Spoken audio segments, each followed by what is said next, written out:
What's up, guys? Welcome to Tidal Gardens. Today we're taking a look at my friend Will's tank.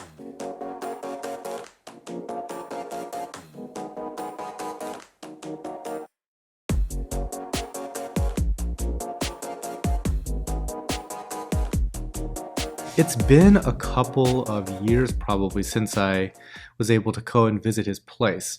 I've done a couple of previous videos on his setup, but as a refresher, it is a 275-gallon Reef Savvy tank.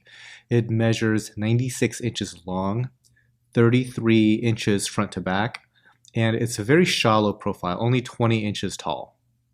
So Will has this tank located in kind of like a home theater room, and he has all the utilities and everything behind it. So it's kind of like this nice combination of a very isolated show space as well as a more spacious place to actually do all the work. So we kind of joke that, yeah, everybody else gets to benefit from looking at it from the comfort of this other room, but we would be spending all of the time in the back.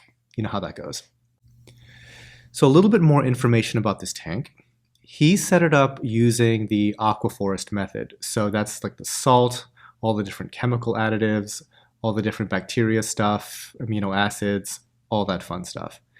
Personally, when I tried some version of Aqua Forest, I didn't have very much success. Sometimes certain methodologies don't scale up well in a big greenhouse setup like I have, where it's not too easy to control all the little chemical details. And when I say chemical details, it's very, very important in a system like Aqua Forest because it's an ultra low nutrient method.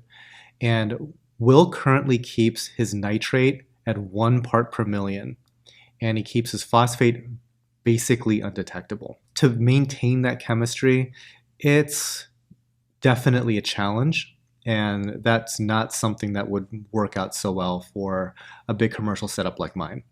But I digress. This is about his tank, not my greenhouse. One little mental tidbit about keeping phosphates low. Will does do regular testing, but just in practice, he's able to see the nutrient levels rise by paying attention to this very light green algae that kind of grows on the rocks and on the sides of the tank. So when he sees it kind of coming back in, that's when he knows that he has to dial up his filtration just a little bit. So since the last time that we looked at his tank, there are a couple of big changes. The first big change is that he's taken down another tank that was right around the corner, which was more of a mixed reef.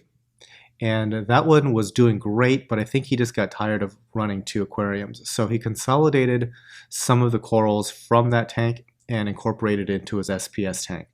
I took some of those corals in, but you can see some pieces have transitioned to the new system, like this big red Goniopora. The size of this red Goniopora is a little bit deceptive. It looks like it's roughly the same size as it was the last time that I filmed this tank a couple years ago. But in that time, it's been cut maybe 3 times. And when I say cut, it's basically cut in half each time.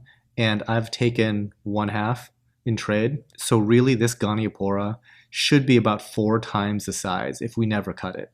Speaking of Goniopora, Will is actually the person that bought the glitter bomb Goniopora that we had offered a few months ago. This is by far the most in-demand coral that we've ever had. Pretty much people were inquiring about it within 5 minutes. About 10 minutes later, it's sold, and there was a long line of people asking for a notification whenever we get that back in stock. And so for all you guys out there that are kind of waiting for it, you can blame Will. He was the one that actually got it. And just for complete clarity, he didn't get any preferential treatment. He texted me asking for it. I said, hey, buddy, you better go to the website and check out because I can't hold this for you. Another big change is that Will has taken out the sand bed for the most part. He used to run at probably like a couple inches of sand bed in this system.